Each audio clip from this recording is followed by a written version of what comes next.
నిత్య ప్రేమతో నన్ను ప్రేమించెను, నిత్య ప్రేమతో నన్ను ప్రేమించెను. తల్లి ప్రేమను మించినదే, లోక ప్రేమను మించినదే. హల్లెలూయా, ప్రైజ్ ది లార్డ్. దేవునికి మహిమ కలుగును గాక. మరొకసారి ఫెయిత్ బూస్టర్స్ మూలంగా మీ అందరి ముందు నిలబడేందుకు దేవుడు నాకు ఇచ్చినటువంటి మహాకృపను బట్టి దేవునికి నేను కోటాన కోటి వందనాలు చెల్లిస్తున్నాను. నేను నమ్ముతున్నాను, నిశ్చయంగా మీరందరూ కూడా దేవుని మహాకృపలో ఎంతో క్షేమంగా, ఎంతో ఆశీర్వాదంగా భద్రపరచబడి ఉన్నారు. దేవుడు మిమ్మల్ని ఆశీర్వదిస్తున్నాడు. దేవునికి మహిమ కలుగును గాక. మరి ఈ దినం కూడా మనం ఫెయిత్ బూస్టర్స్ మూలంగా గత వారం మనం ఏదైతే ధ్యానించి ఉన్నామో ఆ అంశము గురించి మనం తిరిగి ధ్యానించబోతున్నాం. మనము గత వారం ధ్యానించిన అంశము, నువ్వు క్రీస్తునందు తిరిగి జన్మించావా? క్రీస్తునందు తిరిగి జన్మించడం అంటే ఏంటి, మరి దాని గురించి దేవుని వాక్యం ఏం సెలవిస్తుందనే అంశాలని మనము ధ్యానిస్తూ వెళ్దాం. గత వారం మనం తెలుసుకున్నాం. మరి యోహాను సువార్త 3వ అధ్యాయము 3వ వచనం నుంచి 6వ వచనం దాకా మరి ప్రభు అయిన యేసు మాట్లాడినటువంటి మాటల నుంచి తిరిగి జన్మించడం అనగా మొట్టమొదటిగా నీటి బాప్తిస్మం ద్వారా మనము తిరిగి జన్మించాలి అనే అంశం గురించి గత వారం ధ్యానించాం. మరి ఈ దినమున ఈ ఎపిసోడ్ ద్వారా మనము రెండవ అంశం అనగా ఆత్మ ద్వారా తిరిగి జన్మించడం అనే అంశాన్ని గురించి మనము ధ్యానించబోతున్నాం. మరి యోహాను సువార్త 3వ అధ్యాయము 6వ వచనాన్ని నేను మీకోసము, యోహాను సువార్త 3వ అధ్యాయము మరి 5వ వచనము 6వ వచనం మీకోసం నేను చదవబోతున్నాను. యేసు ఇట్లనెను, ఒకడు నీటి మూలముగాను ఆత్మ మూలముగాను జన్మించితేనే గాని దేవుని రాజ్యంలో ప్రవేశింపలేడని నీతో నిశ్చయముగా చెప్పుచున్నాను. శరీరం మూలముగా జన్మించినది శరీరమును, ఆత్మ మూలముగా జన్మించినది ఆత్మయునై ఉన్నది. హల్లెలూయా, దేవుని మహిమ కలుగును గాక. కాబట్టి శరీరం మూలంగా జన్మించినది శరీరము, ఆత్మ మూలంగా జన్మించినది ఆత్మయునై ఉన్నది అని ప్రభు అయిన యేసు సెలవిస్తున్నాడు ఇక్కడ. మరి పరలోక రాజ్యానికి మనం చేరుకోవాలంటే నీటి మూలంగాను ఆత్మ మూలంగాను తిరిగి జన్మించాలి అని ప్రభు అయిన యేసు చెప్తున్నాడు. అనగా మనం ఈ లోకంలో జన్మించిన జన్మం గురించి ప్రభు అయిన యేసు మాట్లాడటం లేదు, కానీ మనము నీటి బాప్తిస్మం ద్వారా మరి అలాగే పరిశుద్ధాత్మ బాప్తిస్మం ద్వారా తిరిగి జన్మించాలి, నూతన సృష్టిగా మార్చబడాలి అనేది దీని యొక్క ముఖ్య ఉద్దేశం. దేవునికి మహిమ కలుగును గాక. మరి ఆత్మ మూలంగా తిరిగి జన్మించడం అంటే ఏంటి? మనం గమనించినట్లయితే దీని గురించి మరి చాలా విధాలైనటువంటి బోధలు మనం వింటూ ఉన్నాం. చాలా మంది ఈ ఆత్మ మూలంగా జన్మించే విషయంలో సరైన అవగాహన లేక మాట్లాడుతున్నారు. మరి కొంతమంది చాలా హేళనగా కూడా మాట్లాడుతున్నారు. మరి పరిశుద్ధాత్మ అభిషేకం అంట, మరి అన్య భాషలని దాని గురించి హేళనగా మాట్లాడటం. నేను ఈ సబ్జెక్ట్లో డీప్గా వెళ్ళడానికి ముందుగా ఒక వచనము నేను మీకోసము చదివి వినిపించి మరి వాక్య లోతులోనికి నేను మీకు తీసుకెళ్తాను. మార్కు సువార్త 3వ అధ్యాయము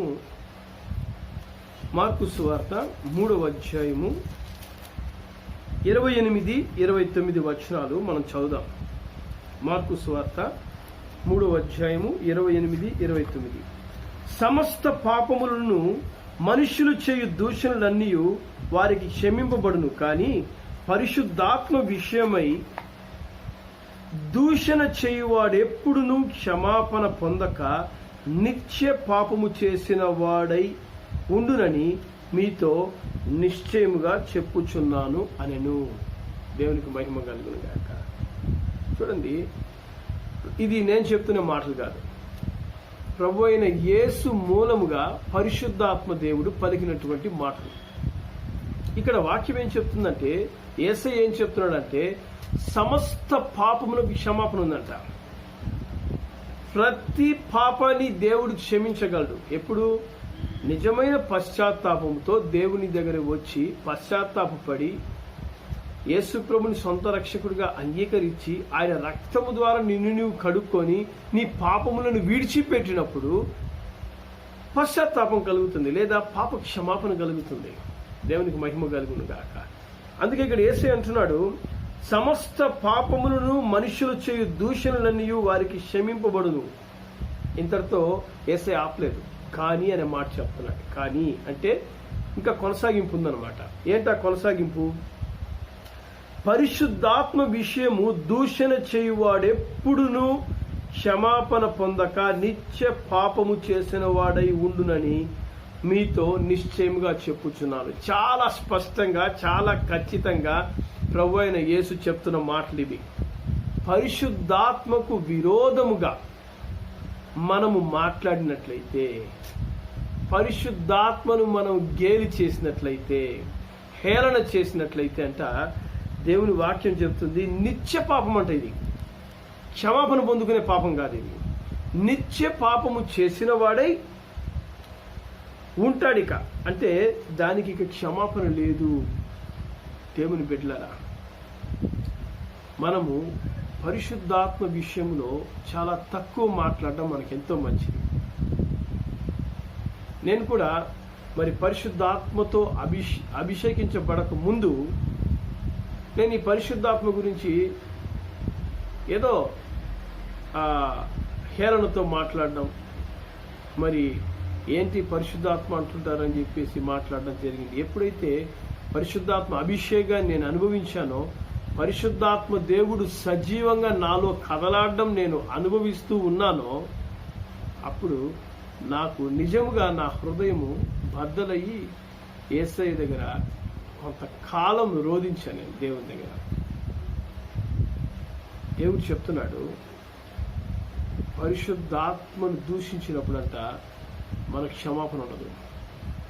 కాబట్టి మనం అనుకోవచ్చు, ఒక వ్యక్తిని మనము మాట్లాడుతున్నాం, అతన్ని గేలి చేస్తున్నాం. కాదు, అతన్ని అభిషేకించినటువంటి ఆత్మను మనము దూషిస్తున్నాం.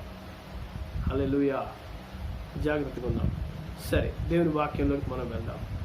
పరిశుద్ధాత్మ బాప్తిస్మం అంటే ఏంటి? పరిశుద్ధాత్మ బాప్తిస్మం ద్వారా మనము తిరిగి జన్మించగలము అంటున్నాడు. పరిశుద్ధాత్మ బాప్తిస్మం అంటే, పరిశుద్ధాత్మ బాప్తిస్మం మనకు అసలు అవసరమా? చాలా మంది యొక్క ఆలోచన ఏంటంటే, నేను నీటి బాప్తిసం తీసుకున్నప్పుడే నేను పరిశుద్ధాత్మతో నింపబడిపోతాను, నీటి బాప్తిసం తీసుకుంటే పరిశుద్ధాత్మ నా మీదకి వచ్చేస్తుంది. ఈ విధంగా దేవుని వాక్యం చెప్తుందా? దేవుని వాక్యము ఏం సెలవిస్తుంది? దేవుని వాక్యంలో మనం గమనించినట్లయితే, మరి దేవుని వాక్యంలో అపోస్తుల కార్యములు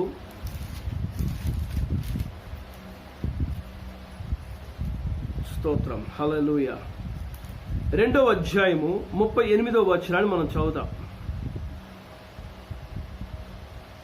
ఈ వచనంలో ఏం చెప్తుందంటే, పేతురు సెలవిస్తున్నారు, మీరు మారు మనసు పొంది పాప క్షమాపణ నిమిత్తము ప్రతి వాడును యేసుక్రీస్తు నామమున బాప్తిసం పొందుడి, అప్పుడు మీరు పరిశుద్ధాత్మ అను వరాన్ని పొందుకుంటారు. సో ఇక్కడ ఈ వచనాన్ని పట్టుకొని చాలా మంది ఏమంటారంటే, నేను నీటి బాప్తిసం తీసుకోగానే పరిశుద్ధాత్మ వరాన్ని పొందుకుంటున్నాను అంటారు. నో. ఎందుకంటే దేవుని వాక్యంలో ఇక్కడ ఆయన ఏం చెప్తున్నాడు? మారు మనస్సు పొంది పాపక్షమాపణ నిమిత్తము మనం బాప్తిసం పొందుకోవాలంట. పొందిన తరువాత మనం పరిశుద్ధాత్మను అనుభవిస్తాము, లేదా పరిశుద్ధాత్మను పొందుకుంటాము, వరాన్ని పొందుకుంటాము అంటున్నాడు. బాప్తిస్మం వేరే, వరం వేరే. ఇంకా స్పష్టంగా నేను మీతో ఇంకొక విషయం చెప్తాను. మత్తయి సువార్త 3వ అధ్యాయము, మత్తయి 3. Thank you lord, hallelujah, thank you Jesus. మత్తయి సువార్త 3వ అధ్యాయము 11వ వచనం మనం చదువుదాం. ఇక్కడ వాక్యం చెప్తుంది, మారు మనస్సు నిమిత్తము నేను నీళ్లలో మీకు బాప్తిసం ఇచ్చుచున్నాను, అయితే నా వెనక వచ్చుచున్నవాడు నాకంటే శక్తిమంతుడు, ఆయన చెప్పులు మోయుటకైనను నేను పాత్రుడను కాదు, ఆయన పరిశుద్ధాత్మలోను అగ్నితోను మీకు బాప్తిస్మం ఇచ్చును ఇది బాప్తిస్మ ఇచ్చి యోహాను చెప్తున్నటువంటి మాటలు. ఆయన స్పష్టంగా ఇక్కడ ఏం చెప్తున్నాడు? ఆయన నేను ఒక బాప్తిసం మీకు ఇస్తున్నా. ఏంటా బాప్తిసం అంట? మారు మనస్సు నిమిత్తము నీళ్లలో మీకు బాప్తిసం ఇస్తున్నాను.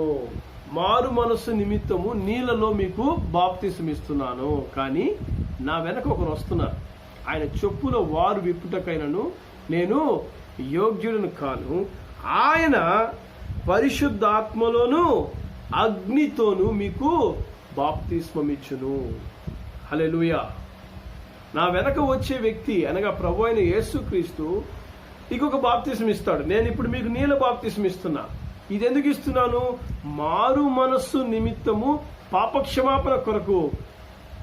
నీ మనస్సు మారేందుకు పాపక్షమాపణ పొందుకోవాలి. దానికి నేను బాప్తిస్మం ఇస్తున్నా. నీ పాపాలు క్షమించబడ్డాయి అని దేవుని దగ్గర ఒప్పుకొని విడిచిపెట్టి నువ్వు మారు మనసు పొందుకున్నావు అనడానికి ఈ బాప్తిస్మం సాక్ష్యం, నీటి బాప్తిస్మం.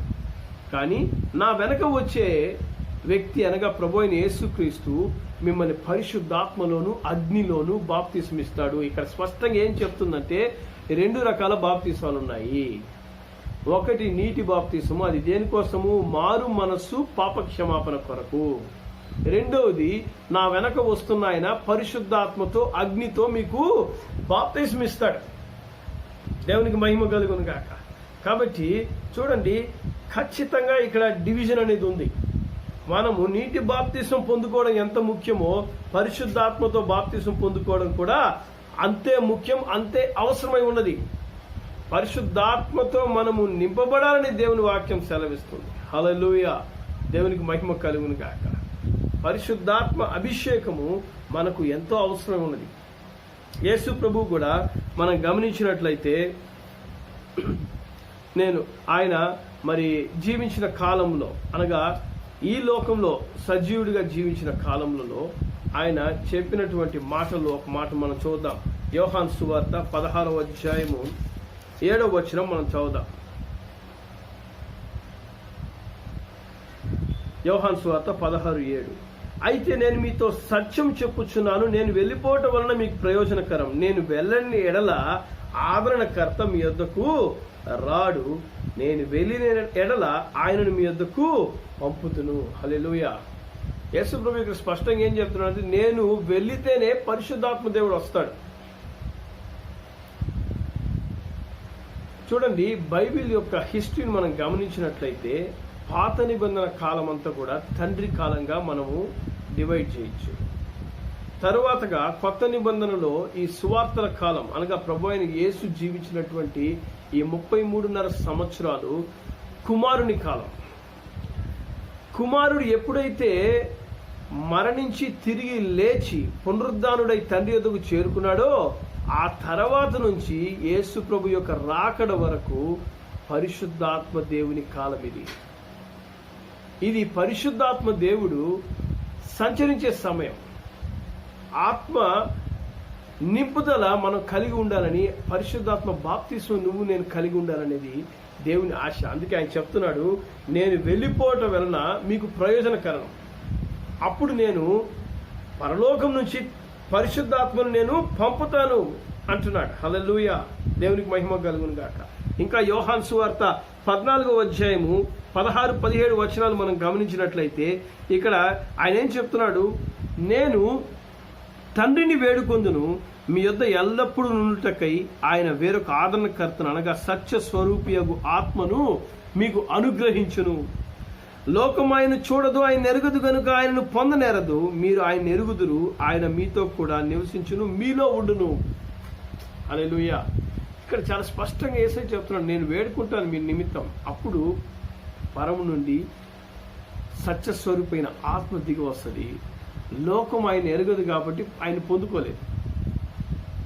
మీరు ఆయన ఎరిగి ఉన్నారు కాబట్టి ఆయన మీలో నివసిస్తాడు, మీతో కూడా ఉంటాడని స్పష్టంగా ఇక్కడ ప్రభు అయిన యేసు సెలవిస్తున్నాడు. హల్లెలూయా. దేవునికి మహిమ కలుగును గాక. ఇంకొక మాట కూడా మనం చదువుదాం. అపోస్తుల కార్యములు 1వ అధ్యాయము, అపోస్తుల కార్యం 1వ అధ్యాయము 4-5 వచనాలు మనం చదువుదాం. ఇక్కడ ప్రభు అయిన యేసు మరి పునరుద్ధానుడు అయిన తర్వాత ఎత్తబడక మునుపు అనగా దేవుని రాజ్యాన్ని చేరడానికి మునుపు ఆయన శిష్యులతో ఇక్కడ మాట్లాడుతున్నాడు. ఏమి సెలవిస్తున్నాడు ఇక్కడ? ఆయన వారిని కలుసుకొని ఇలాగ ఆజ్ఞాపించెను, మీరు యెరూషలేము నుండి వెళ్ళక నా వలన వినిన తండ్రి యొక్క వాగ్దానం కొరకు కనిపెట్టుడి. యోహాను నీళ్లతో బాప్తిస్మిచ్చెను, కానీ కొద్ది దినముల్లో మీరు పరిశుద్ధాత్మలో బాప్తిస్మము పొందెదరు అనెను. అంటే ఇక్కడ యేసుప్రభు శిష్యుల్లో చాలా మంది యోహాను దగ్గర నీటి బాప్తిసం తీసుకున్నారు. తర్వాత ప్రభు అయిన యేసు ద్వారా కూడా కొంతమంది బాప్తిసం తీసుకున్నారు. కాబట్టి యేసుప్రభు ఇక్కడ చెప్తున్నాడు, మీరు నీటి బాప్తిసం తీసుకున్నారు. యోహాను చెప్పినటువంటి నీటి బాప్తిసం అనగా మారు మనస్సు నిమిత్తము పాప క్షమాపణ కొరకైనటువంటి నీటి బాప్తిసాన్ని మీరు తీసుకున్నారు.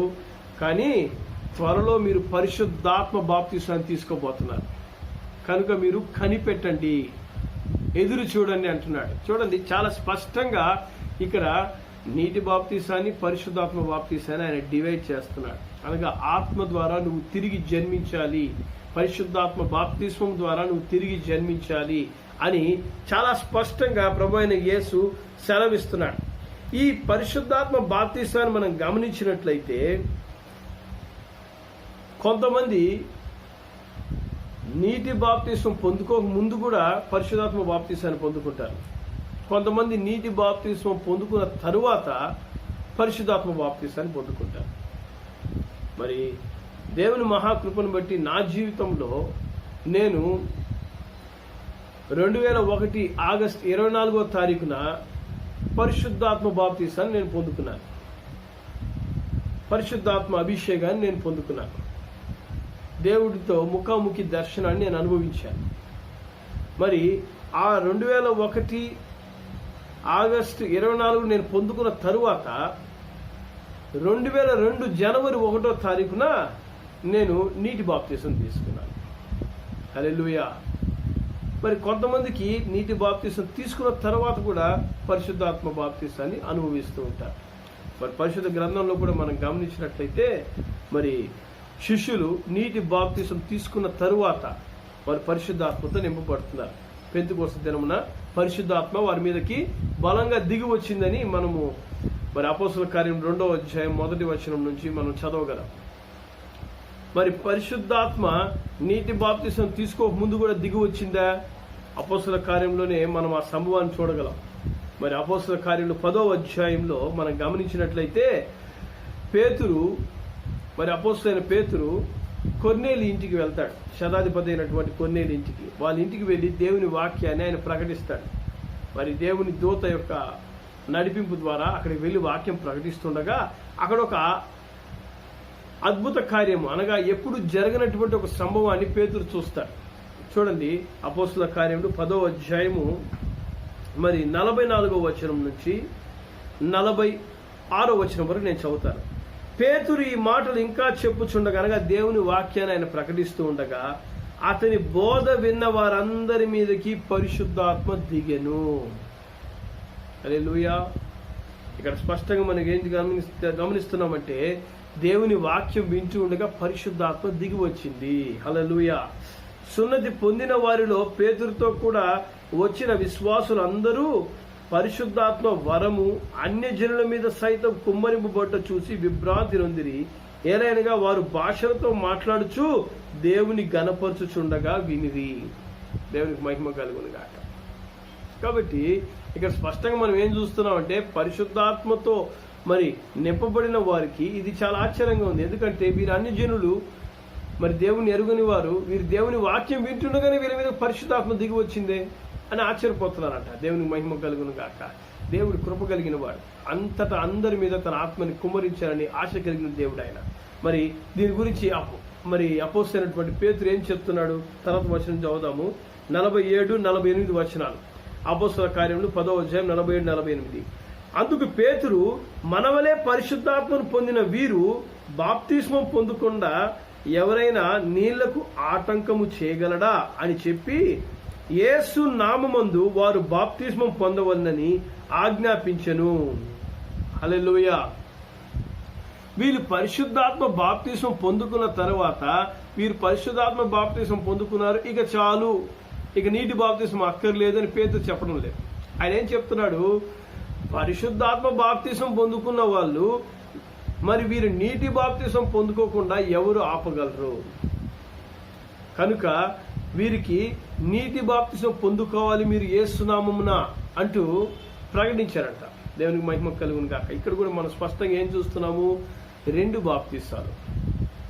పరిశుద్ధాత్మ బాప్తిసము వాళ్ళు నీటి బాప్తిసానికి ముందుగానే పొందుకున్నారు. దేవునికి మహిమ కలుగును గాక. కాబట్టి మన జీవితంలో కూడా క్రీస్తునందు నువ్వు తిరిగి జన్మించాలంటే నీటి బాప్తిస్మము, పరిశుద్ధాత్మ బాప్తిసము, ఇవి 2 ఎంతో ముఖ్యం. దేవునికి మహిమ కలుగును గాక. హల్లెలూయా. మరి నీటి బాప్తిస్మం పొందుకున్న తరువాత మరి పరిశుద్ధాత్మ బాప్తిస్మం పొందుకుంటే మనకు ఏం జరుగుతుంది, మనం ఏమవుతాము? నేను ఈ విషయాన్ని స్పష్టంగా నెక్స్ట్ ఎపిసోడ్లో మీకు చెప్తాను. కానీ ఒక విషయం నేను చెప్పి నేను ముగించాలనుకుంటున్నాను. చూద్దాము. రోమీయులకు రాసిన పత్రిక 8వ అధ్యాయము 14వ వాక్యాన్ని నేను మీకు తెలియజేయబోతున్నాను. రోమా 8:14.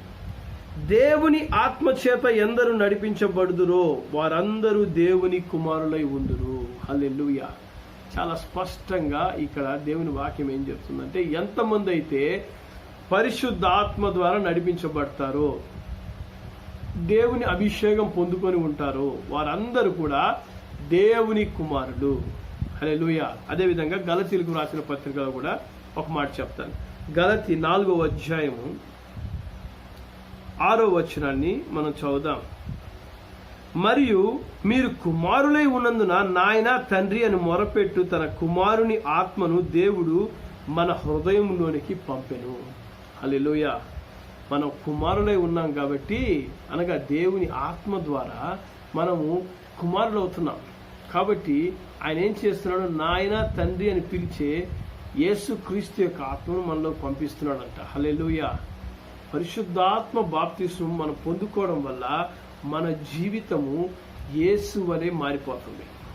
యేసయ్య ఏ విధంగా దేవుని పోలికలో ఉన్నాడో, లేక యేసు ప్రభు ఆయన చెప్తున్నాడు, నన్ను చూసిన వారు తండ్రిని చూసినట్లే. మరి అటువంటి స్పష్టమైన పోలిక, మార్పు పరిశుద్ధాత్మ బాప్తిస్మం ద్వారా మనం అనుభవించగలం. మరి పరిశుద్ధాత్మ బాప్తిస్మాన్ని, పరిశుద్ధాత్మ అభిషేకాన్ని ఎవరికి ఇస్తాడు దేవుడు?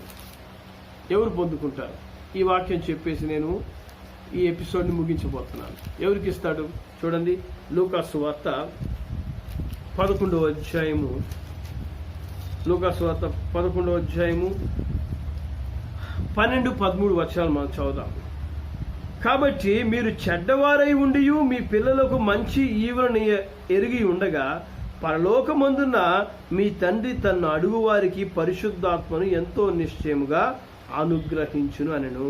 ఈ లోకంలో ఉన్నటువంటి చెడ్డ తండ్రులు వాళ్ళ పిల్లలకు మంచిది ఇవ్వాలని, వారికి శ్రేష్టమైనది అందించాలని ఆశపడుతూ ఉండగా, పరలోకమందున తండ్రి, మనందరి తండ్రి, ఎవరైతే హృదయపూర్వకంగా అడుగుతారో, ఆశపడతారో, కోరుకుంటారో, దేవా నాకు పరిశుద్ధాత్మ అభిషేకం కావాలి నాయనా అని, పరిశుద్ధాత్మతో నన్ను నింపు నాయనా, పరిశుద్ధాత్మ బాప్తిస్మం నాకు ఇవ్వు నాయనా అని ఎవరైతే ఆశతో అడుగుతారో వారికందరికీ ఆయన తన పరిశుద్ధాత్మను అనుగ్రహిస్తాడు. లేదా పరిశుద్ధాత్మ బాప్తిస్మం నుంచి క్రీస్తులో తిరిగి జన్మించే అనుభవాన్ని ఇస్తాడు. హల్లెలూయా. దేవునికి మహిమ కలుగును గాక.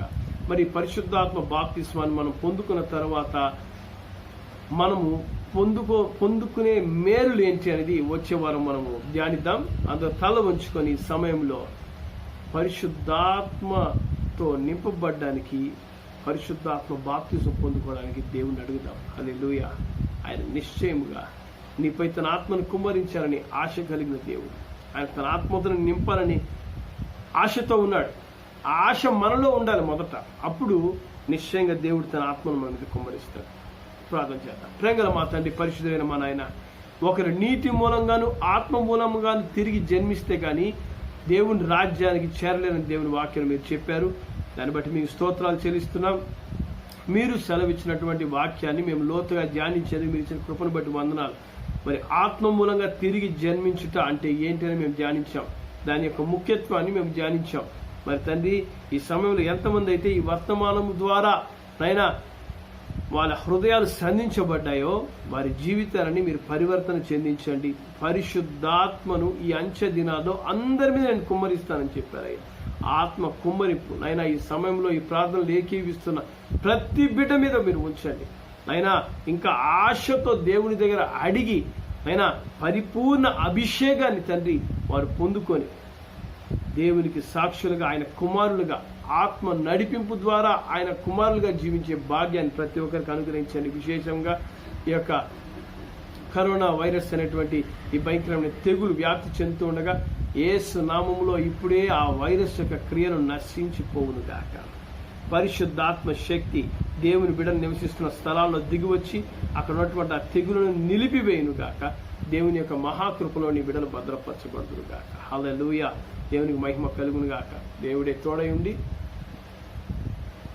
ఈ ప్రార్థన లేఖించిన బిడ్డలందరినీ కూడా ఆశీర్వదించి మహిమ పొందాలని తండ్రి, కుమార, పరిశుద్ధాత్మ నామములో ప్రార్థించి ఆశీర్వదిస్తున్నాను తండ్రి. ఆమేన్, ఆమేన్. God bless you. హల్లెలూయా. నిశ్చయంగా ఈ వర్తమానము మీకు ఎంతో ఆశీర్వాదకరంగా ఉందని నేను నమ్ముతున్నాను. మరి మీ అమూల్యమైన సలహాలను మీరు అందచేయగలరు. అదేవిధంగా ఈ వాక్యం మీకు ఆశీర్వాదంగా ఉన్నప్పుడు ఇతరులకి మీరు ఈ యొక్క మెసేజ్ని షేర్ చేయండి. ప్రత్యేకంగా నా నిమిత్తము, ఈ పరిచయ నిమిత్తము, మరి నా కుటుంబం నిమిత్తము మీ ప్రార్థనలో జ్ఞాపకం చేసుకోవాలని కోరుతున్నాను. మరి ప్రభు చిత్తమైతే, దేవుని రాకడ ఆలస్యమైతే వచ్చే వారం తిరిగి మరి నూతనమైనటువంటి ఎపిసోడ్లో మనం కలుసుకుందాం. అప్పటి వరకు పరిశుద్ధాత్మ దేవుని యొక్క సన్నిధి మీకు తోడై ఉండును గాక. ఆమేన్. Praise the Lord. God bless you.